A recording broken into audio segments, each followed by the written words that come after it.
بسیاری از رویاها قبل از شروع در ذهن ما دفن می شود. روانشناسان به این نظرند از شکست معمولا از ترس تحقیر و قضاوت مردم شروع می شود. ترس از شکست معمولا از ترس از تحقیر و قضاوت اجتماعی شروع می شود، نه از خود شکست.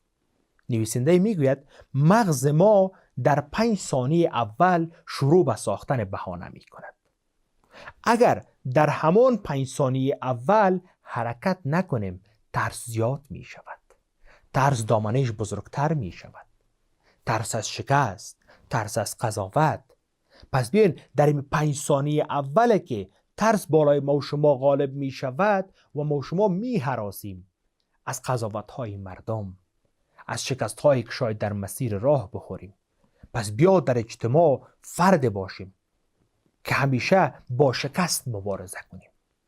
همیشه نبانیم که قضاوت های دیگران دامنگیر ما و شما باشد.